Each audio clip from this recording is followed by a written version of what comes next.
advertencia. No contiene escenas de sexo ni violencia. Los menores deben estar en compañía de los padres o un adulto responsable. Contiene sistema closed caption. Este programa fue financiado con recursos del Ministerio de las TIC.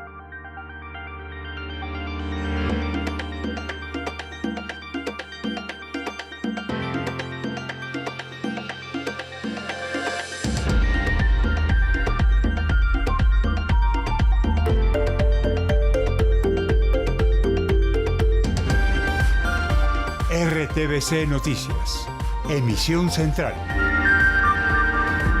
Otra vez las denuncias de inseguridad en Bogotá. En este comedor comunitario del sur de la ciudad se llevaron hasta los platos y el mercado. Hay 360 personas afectadas.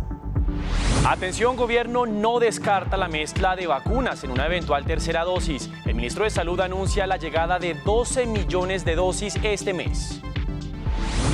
Ni la pandemia del COVID-19 ha logrado que a los médicos de la Clínica Maternidad de Cartagena les paguen. Les deben más de 8 meses. En minutos, más detalles.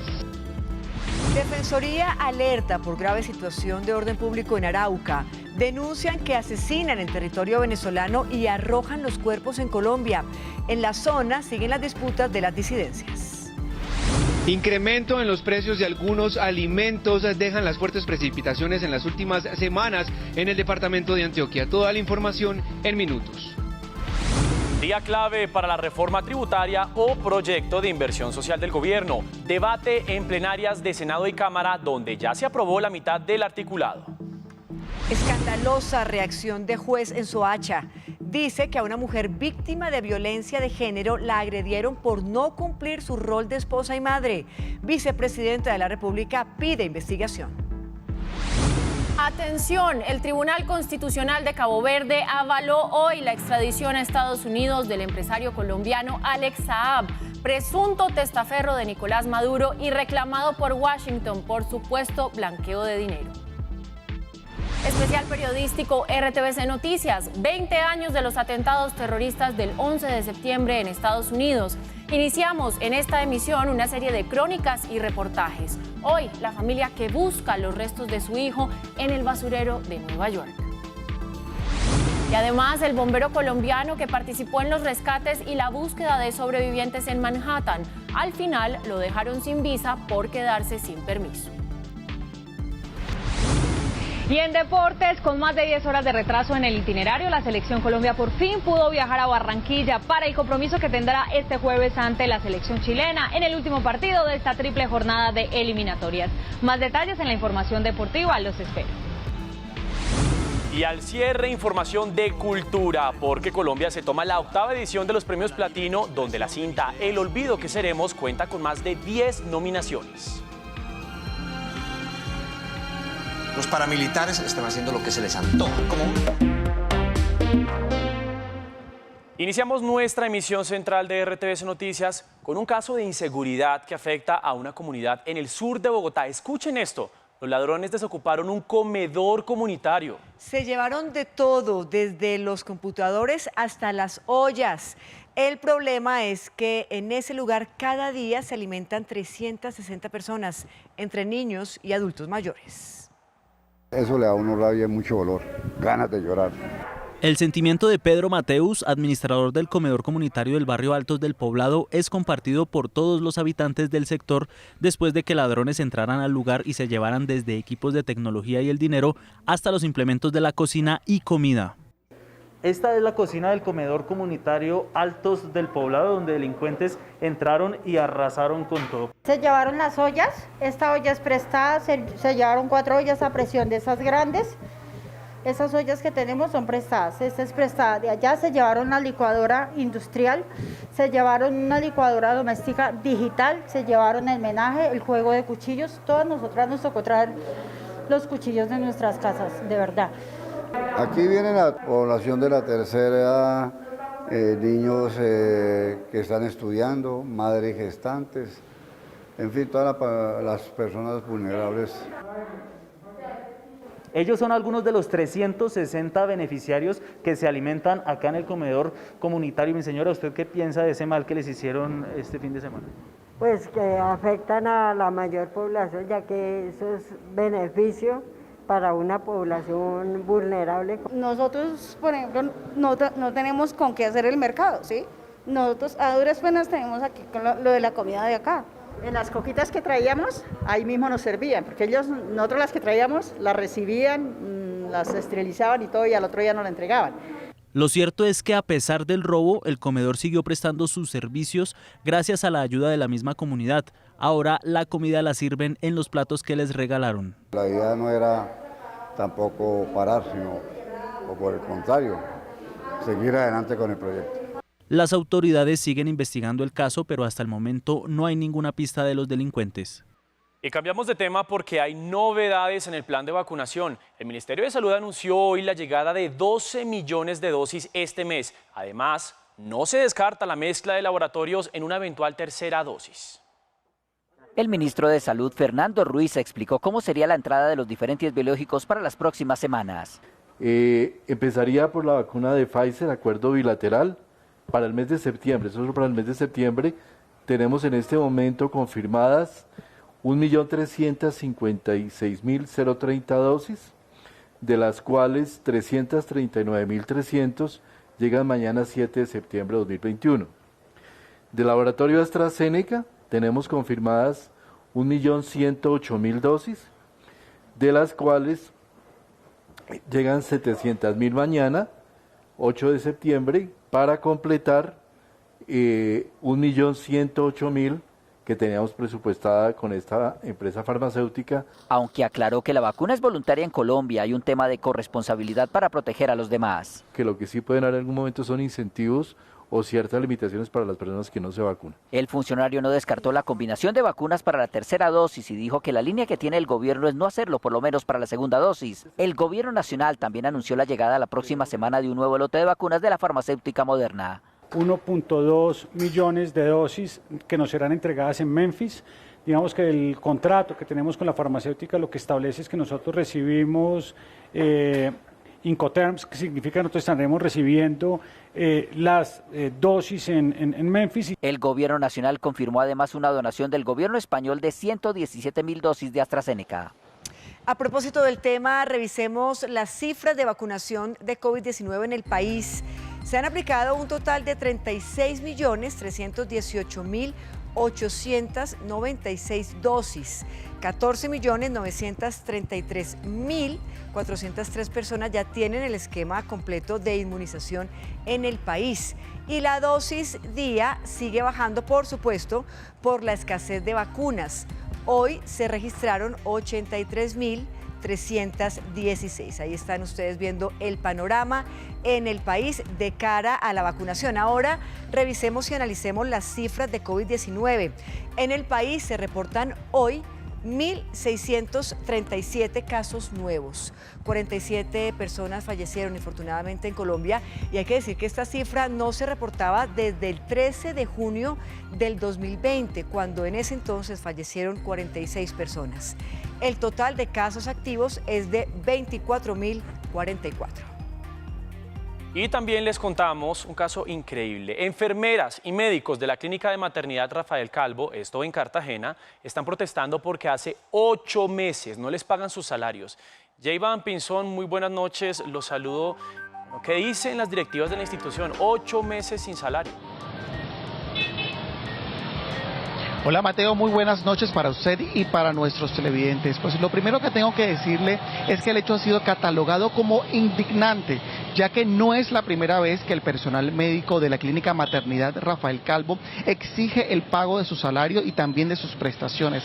Solo la alcaldía le debe a esta institución más de 10.000 millones de pesos y con la ley de punto final solo le logró pagar 7 millones de pesos que no alcanzaba para cumplir ni con el pago de uno de los empleados. Ante esta situación fuimos a la clínica y conocimos el caso de la señora Aida, una enfermera que se tuvo que encadenar para suplicar el pago de las EPS y del distrito a esta institución y poder así recibir su salario.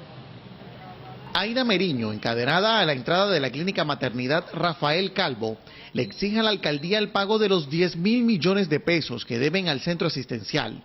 pues como ella, entre médicos y enfermeras, no reciben salario desde hace 8 meses. Bastante complicado, a veces me toca ir donde mi mamá pues a pedirle o a mi esposo, que gracias a Dios pues tiene un trabajo estable, pero pues si yo trabajo es para poder colaborar en la casa. Ni los esfuerzos de los directivos de la clínica han logrado que les paguen la millonaria deuda. Cuando el fallo salió a favor de Maternidad Rafael Calvo, el señor William Dow apeló.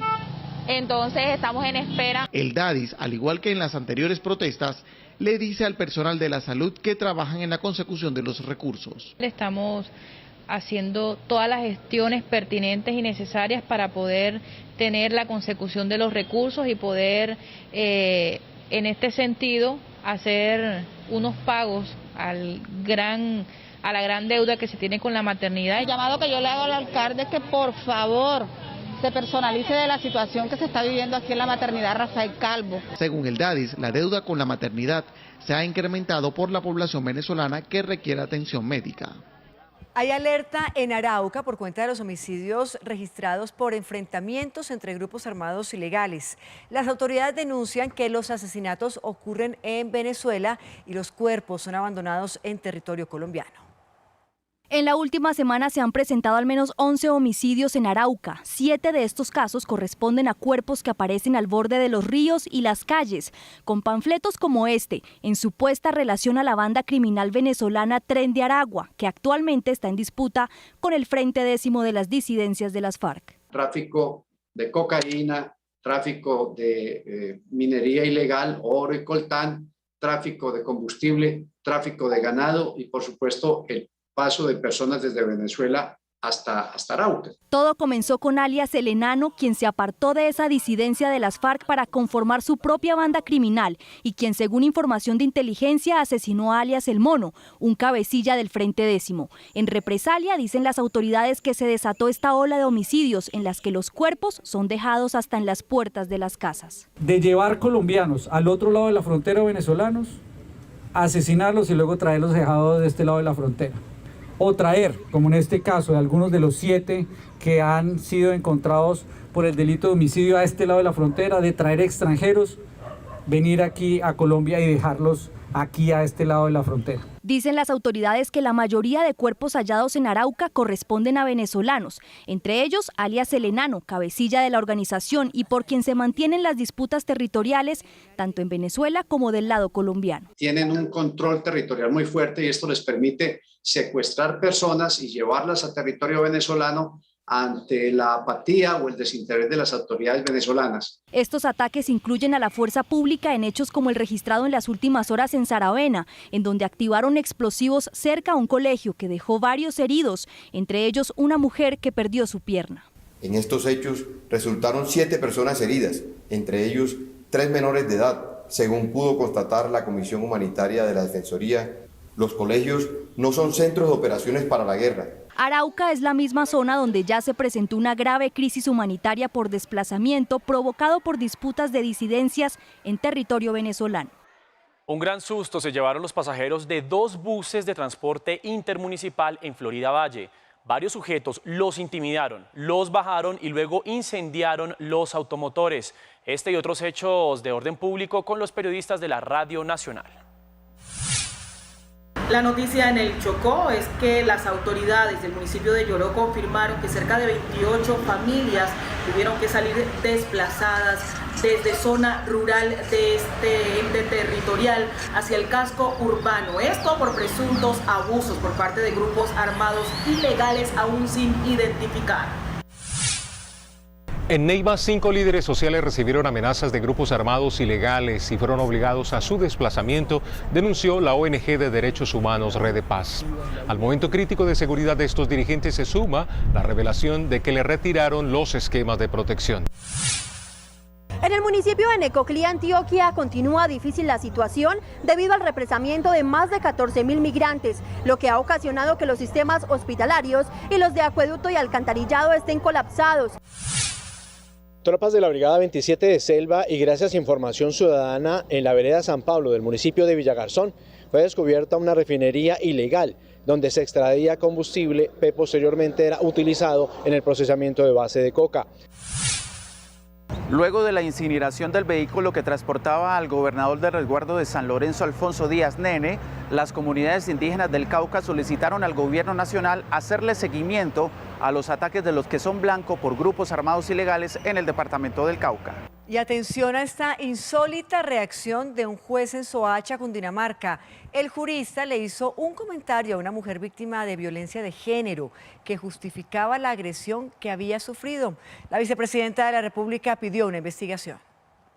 Oigan con atención estas preguntas que el juez le hace a la víctima. Le pregunto entonces por qué razón, desde un comienzo, desde que el señor le dio mala vida, ¿por qué usted continuó viviendo con este? ¿Por qué razón, siéndole este señor infiel a usted toda una vida, como lo asegura, por qué no demandó el divorcio bajo esta causal de infidelidad?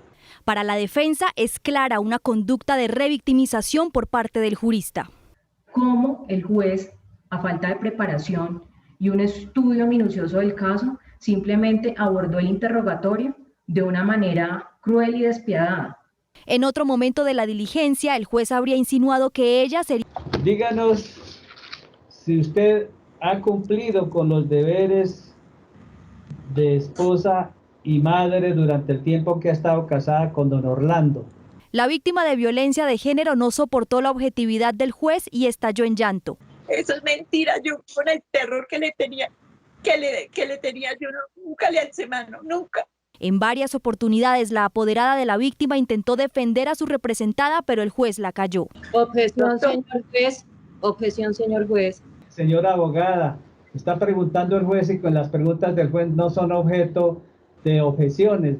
La vicepresidenta Marta Lucía Ramírez pidió que se investigue al juez, quien habría resultado peor que el victimario. No le puedes achacar culpas a una mujer violentada por el hecho de ser mujer y por haber tenido miedo a denunciar, por haber tenido desconfianza de las autoridades en su momento. La actuación del juez de la República podría constituir faltas disciplinarias sancionadas por la ley por la posible parcialidad mostrada en la audiencia. Y atención, antioqueños, hasta en un 53% han aumentado los precios de los alimentos según la Secretaría de Agricultura. Los productos más afectados por la temporada de lluvias son la papa y la cebolla. Vamos inmediatamente con Daniel Cañas para que nos cuente qué es lo que está pasando con los productos. Daniel, buenas noches. Mateo, ¿qué tal? Buenas noches para usted y para los televidentes. Todo es una cadena. El mal estado de las vías a causa de las fuertes precipitaciones afecta directamente el transporte de los alimentos hasta la capital antioqueña y directamente también a los precios de los consumidores de estos productos. Desde la Secretaría de Agricultura se hace un llamado a la Secretaría de Infraestructura para remover pronto esos escombros que hay en las vías que impiden el flujo de estos transportadores para que lleguen con los alimentos aquí a la capital antioqueña. En el siguiente informe nosotros les contamos cuáles son esos productos y el porcentaje de aumento que ha tenido ante esta situación de emergencias por las lluvias. El mal estado de las vías, las fuertes lluvias y el alza del dólar son los tres factores que han generado un aumento en los precios de algunos alimentos en Antioquia. En la semana anterior la papa fue, digamos, la principal afectada, unas oscilaciones que aumentaron el precio hasta en un 53%, esta semana ha sido mucho menor. El brócoli y la zanahoria, entre otros vegetales, han aumentado su precio hasta en un 20%, sin embargo aún no se presenta desabastecimiento. Yo creo que está bien surtido la mayorista, pero los precios se han encarecido mucho. La leche, de pronto es el arroz y como que más, la leche en polvo. Las fuertes precipitaciones generan que los nutrientes del terreno se vean afectados y obligue a los agricultores a usar otras alternativas más costosas para mantener vivos los cultivos. Lo que demanda un mayor uso de fertilizantes por parte de los agricultores y los fertilizantes, que es el segundo factor determinante, pues están siendo afectados por el precio que el dólar ha tenido. Según los comerciantes, los tiempos en el transporte de los alimentos se han incrementado, lo que representa un 20% de sobrecostos. Condiciones normales, se demora uno 8 horas, ¿sí? Es un tiempo normal. En este momento me estoy gastando 10 horas. Por otra parte, los productores de leche del norte de Antioquia, el próximo 17 de septiembre, se reunirán con el ministro de Agricultura, Rodolfo Sea, para discutir temas de exportación, rubros en las vías y los costos de los insumos.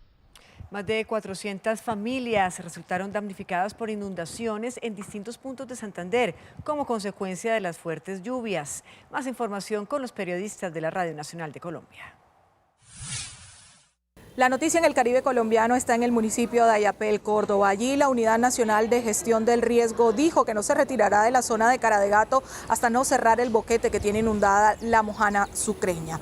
Entre tanto, el alcalde de Ayapel pidió que los trabajos se realicen con celeridad. Las lluvias continúan generando afectaciones en el departamento de Santander. En las últimas horas, 700 personas tuvieron que ser evacuadas en algunos sectores urbanos del municipio de Puerto Wilches. Esto por la inundación provocada por el desbordamiento de la ciénaga Yariguíes. En total fueron 350 las familias que resultaron afectadas. Varias zonas de los departamentos del Cesar y el Magdalena permanecen en emergencia por las intensas lluvias. En sectores vulnerables del Copey, los organismos de socorro atienden a familias damnificadas y más de 100 comerciantes y residentes del Banco Magdalena reclaman ayuda por las inundaciones. Día clave para la reforma tributaria o proyecto de inversión social del gobierno. Hoy la discusión es en Senado y Cámara de Representantes, donde ya se aprobó la mitad del articulado.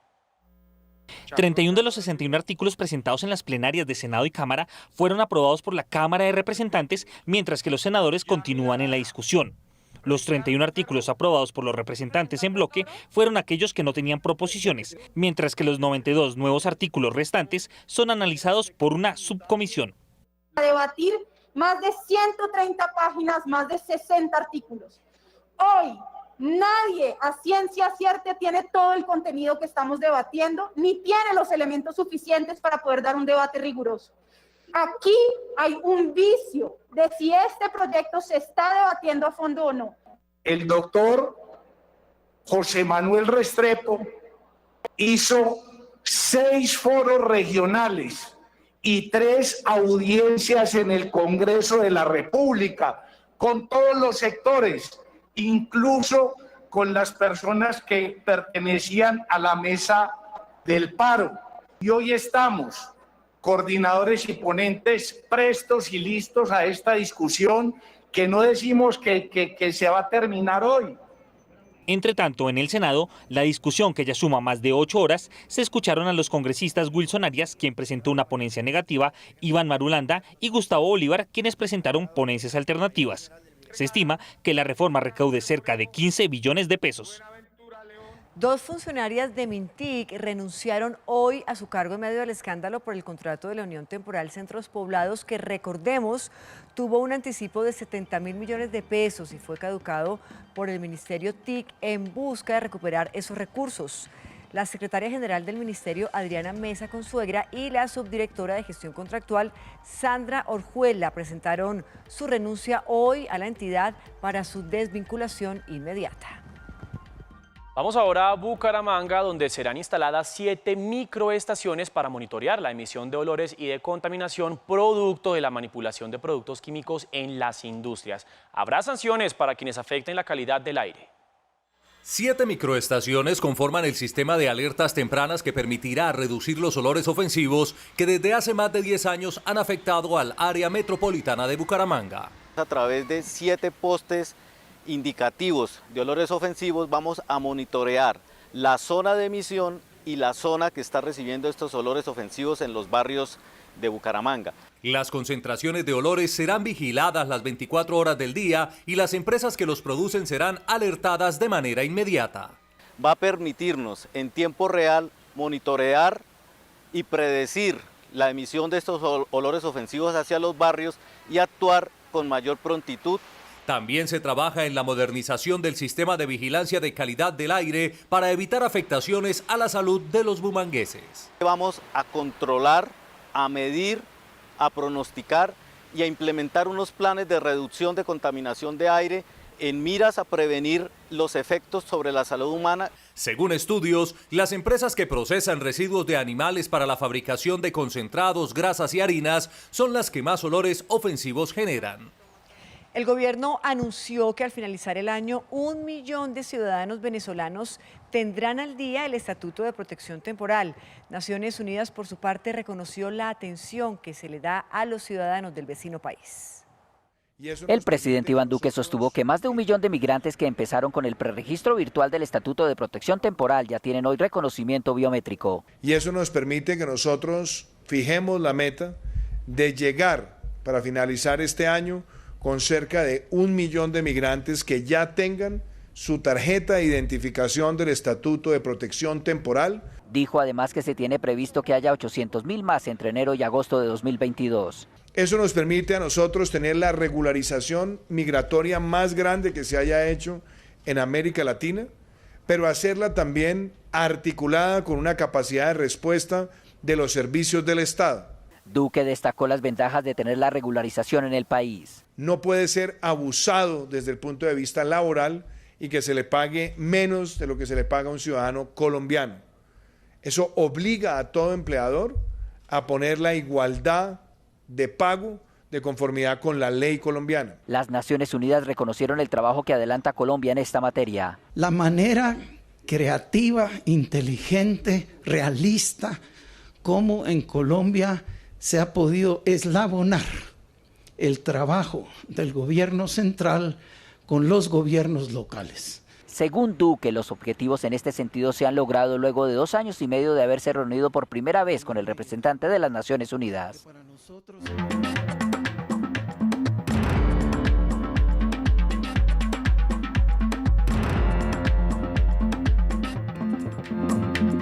Bienvenidos a la información del mundo en RTVC Noticias.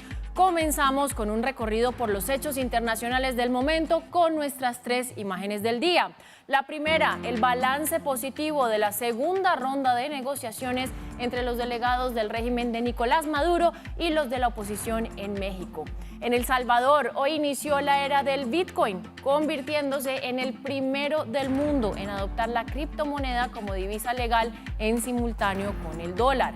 Y cerramos este recorrido con el especial periodístico sobre los 20 años de los atentados del 9/11. Hemos preparado una serie de crónicas y reportajes que iniciamos hoy con historias conmovedoras e insólitas. Iniciamos. El Tribunal Constitucional de Cabo Verde autorizó la extradición a Estados Unidos del empresario colombiano Alex Saab, presunto testaferro de Nicolás Maduro y acusado de supuesto blanqueo de dinero por la justicia estadounidense. Esta decisión se produce tras 1 año de embrollo judicial de este empresario barranquillero de origen libanés, detenido en junio del año pasado. De momento se desconoce cuándo se producirá ese envío a territorio estadounidense. Balance positivo. Así califican la oposición y los delegados del régimen de Nicolás Maduro los acuerdos alcanzados en la jornada de diálogos que adelantan en México y que gracias a su buen curso serán reanudados a final de este mes. Comienzan a rendir los primeros frutos del acercamiento entre oposición y régimen venezolanos en las jornadas de diálogo que sostienen en México. Lo pudimos hacer en un clima de empatía, lo pudimos hacer en un clima de incluso cordialidad y pudimos además trabajar juntos. Fijar un norte común a pesar de las rivalidades fue la estrategia para conseguir el par de acuerdos parciales que engranará sus esfuerzos en adelante. Un primer acuerdo que para nosotros es muy importante es el acuerdo denominado para la protección social del pueblo venezolano. Este acuerdo ha creado una mesa nacional de atención social, que en síntesis reactiva activos congelados en el extranjero y que bajo esa figura de mesa técnica garantiza acceso a esos recursos condicionados a ser utilizados solo para asistencia humanitaria. El segundo acuerdo, que refleja aún más esa voluntad de tregua, es el trabajo unificado para la reclamación de los 159.500 kilómetros cuadrados del Esequibo, región con importantes recursos naturales en disputa con Guyana desde 1861. El sistema de justicia en Venezuela será eje de la etapa siguiente de los diálogos que se reanudarán del 24 al 27 de septiembre próximos.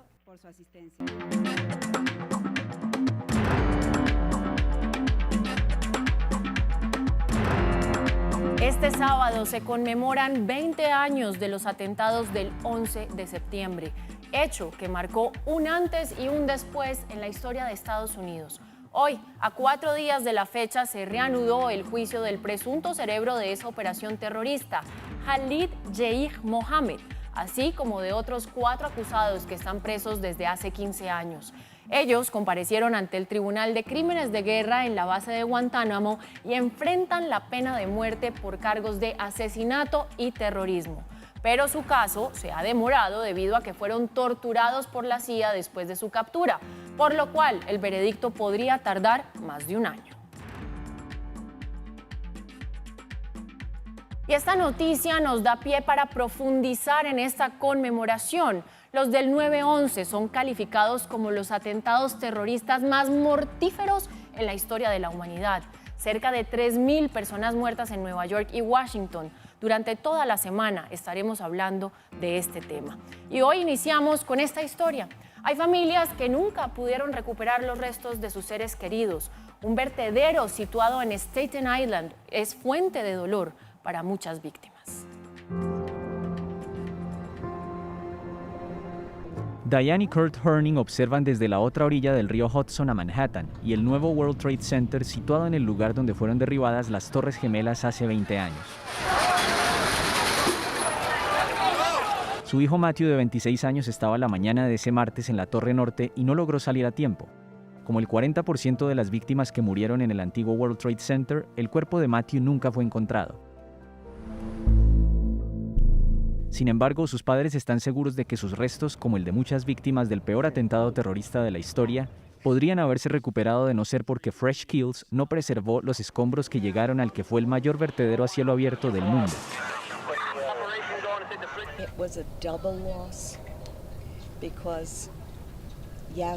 Fue una doble pérdida porque sí, algunos fanáticos decidieron que era una buena idea y volaron a mi hijo, pero luego mi propio gobierno decidió que no era lo suficientemente bueno para enterrarlo, entonces tuve una doble pérdida.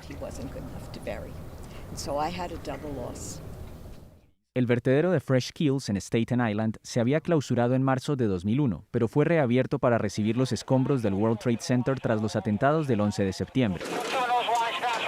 Durante 10 meses el sitio recibió 600.000 toneladas de desechos y miles de funcionarios y policías rastrillaron el área en busca de datos, objetos y restos que ayudaran a identificar a las víctimas. David Higgins era el encargado de Fresh Kills hace 2 décadas y el supervisor de limpieza de la Zona Cero. Venían barcas desde el sur de Manhattan con el material del World Trade Center.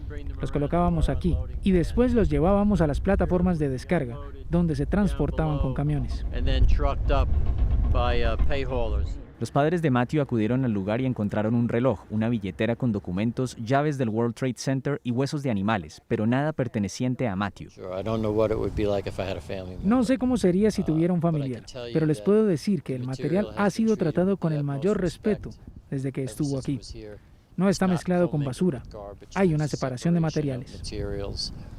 Fresh Kills va a transformarse en un parque que debería inaugurarse en 2035 y se instalará otro memorial a las víctimas del 11 de septiembre, como el monumento Empty Sky en Jersey City, donde aparecen los nombres de quienes perdieron la vida hace 20 años, entre ellos el de Matthew Douglas Herning. Diane y Kurt observan su nombre y recuerdan a su hijo, de quien no quedó ningún rastro, pero cuyo recuerdo sigue vivo en su mente y sus corazones.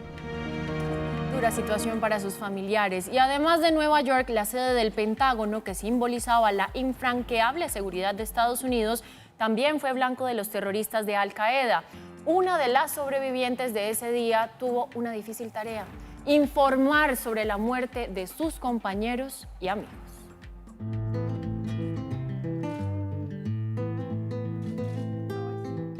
Perdí a 2 muy buenos amigos que trabajaban en la oficina de administración, uno de los generales con los que he trabajado más de cerca y otro amigo al que se le quemó alrededor del 90% de su cuerpo. El que era un trayecto rutinario de la cafetería a su escritorio significó el antes y el después en la vida de Karen Baker el 11 de septiembre de 2001. A ella, experta en el manejo de las comunicaciones en momentos de crisis del Pentágono, paradójicamente le tocaba vivir una en suelo de su país y en carne propia. No teníamos idea de lo que estaba pasando. De la nada, uno de nuestros compañeros sale al pasillo, abrió la puerta como empujándola. Era un oficial de la Armada y dice: bueno, gente, avancemos en esta dirección, y empezamos a seguirlo. Nunca regresamos a la oficina. Eran las 10:15 de la mañana y el ensordecedor estallido que escuchó fue apenas suficiente para saber que a toda costa debía, junto a su amiga embarazada y varios colegas más, correr por su vida.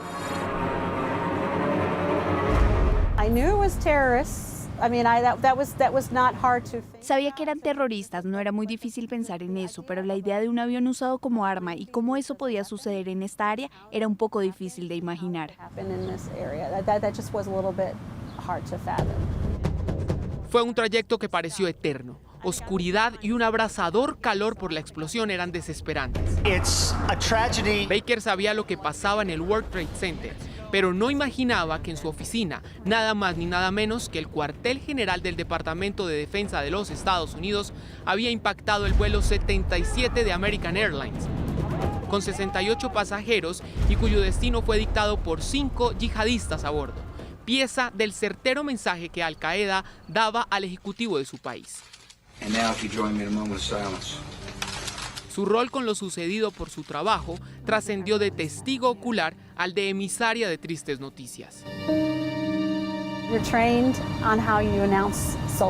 Estás entrenada para anunciar la muerte de soldados, pero estos eran civiles y algunos de los oficiales nos pidieron ayuda. Tratas de verlo de manera profesional, esto es lo que tenemos que hacer, pero luego ves nombres de tus amigos en las listas, personas que no sabías que estaban heridas, y aún así estábamos anunciando sus muertes.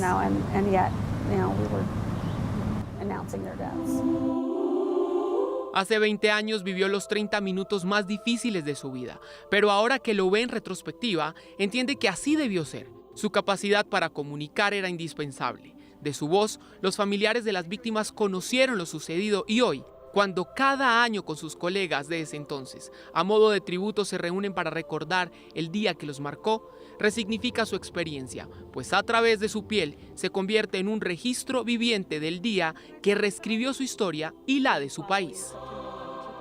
Y más adelante, la historia del bombero colombiano que participó en los rescates. Al final le quitaron la visa. Les contaré por qué.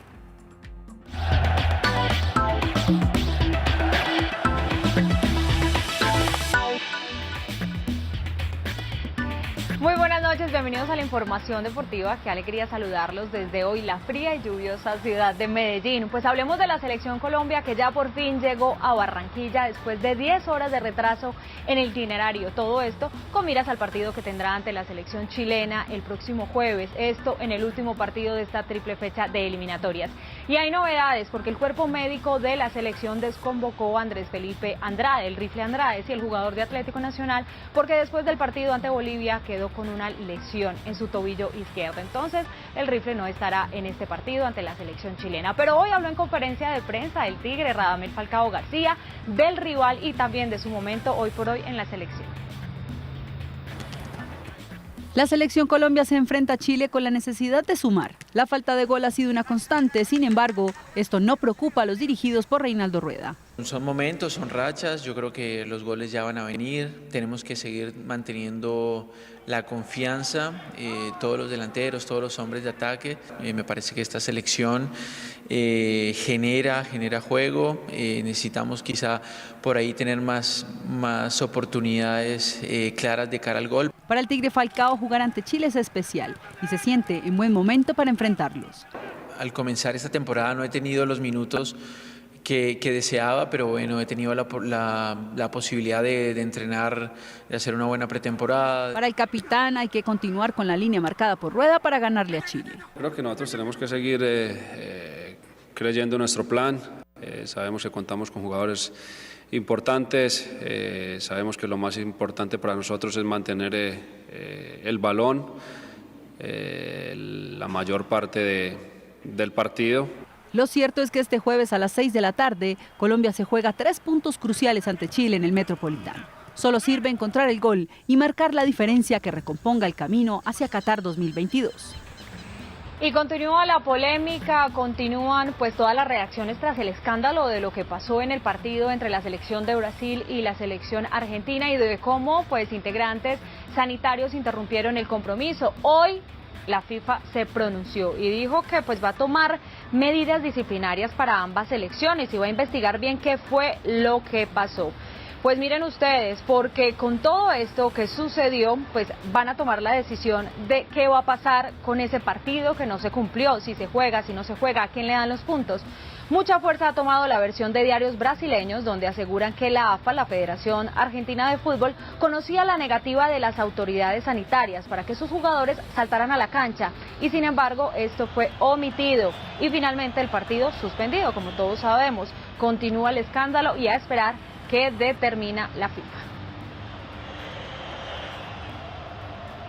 Y seguimos con buenas noticias porque ustedes no, pero yo sí extraño bastante hablar de nuestros deportistas paralímpicos, también de las Olimpiadas, pues ya llegaron los últimos atletas a nuestro país después de esa gran actuación que cumplieron, que estuvieron imparables, Crispín y Serrano, y nosotros por supuesto los acompañamos y resaltaron algo, que no hay que comparar con los atletas convencionales su gran actuación. Lo cierto es que están felices y lo recibieron como todos unos héroes.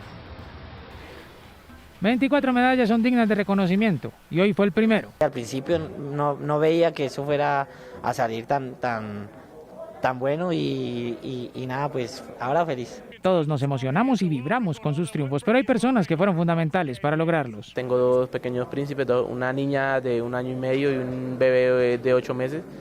Son mis motoras de Quiro ahora. Por los cuales lucho día a día por ellos. La gente reconoce su esfuerzo e incluso se pregunta por qué los convencionales no tuvieron el mismo rendimiento. No pulsearnos entre nosotros mismos, no, es injusto, es injusto. Deporte Paralímpico logra una gran hazaña deportiva porque venimos trabajando eso, fueron 17 medallas en Río y ahora se logran 23, genial. Porque todos los deportistas colombianos que estuvieron en Tokio son una gran familia. Yo le doy gracias a Dios de que me ha puesto a un guía en todo el sentido de la palabra tan perfecto. Ellos son las caras de la mejor actuación paralímpica de la historia. Corren, lanzan y nadan como los mejores del mundo porque nunca ven obstáculos, siempre oportunidades. La sección de economía es presentada por Fede Cacao. Amigo cacaocultor, si su cultivo produce menos de 700 kilos por hectárea al año, es hora de renovar. Acérquese a la unidad técnica de Fede Cacao más cercana y solicite información.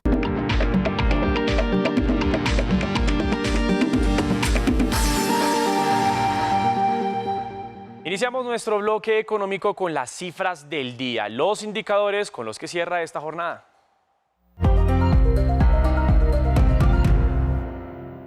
El dólar cerró en 3.812 pesos con 76 centavos y subió 22 pesos con 74 centavos frente al ATM del día de hoy. 52% cayeron las utilidades de las aseguradoras durante el primer semestre del año, según Fasecolda. 56,8% crecieron las matrículas de motos nuevas en agosto, frente al mismo mes del año pasado, y 29,65% frente a 2019, año prepandemia. Más de 447.000 pesos podría costar la multa por invadir el carril preferencial de las rutas escolares en Bogotá. 85.000 millones de pesos es la convocatoria que cancelará el MINTIC para adjudicación de recursos a medios de comunicación afectados por la pandemia. 400.000 libras esterlinas, cerca de 2.095 millones de pesos, es el acuerdo firmado entre Colombia y el Reino Unido para la reactivación de la operación férrea en el país. Y a propósito de cifras, hoy es martes, día para revisar los datos del DANE con su director Juan Daniel Oviedo. Muy buenas noches. Desde la semana pasada, el DANE viene compartiendo con ustedes los resultados en materia de condiciones de vida de los habitantes en el territorio nacional. Hemos hablado de la salud, la educación, la vivienda, la niñez y ahora queremos hablar sobre el trabajo. Y aquí particularmente queremos hacer énfasis en las actividades productivas que suceden al interior de las viviendas.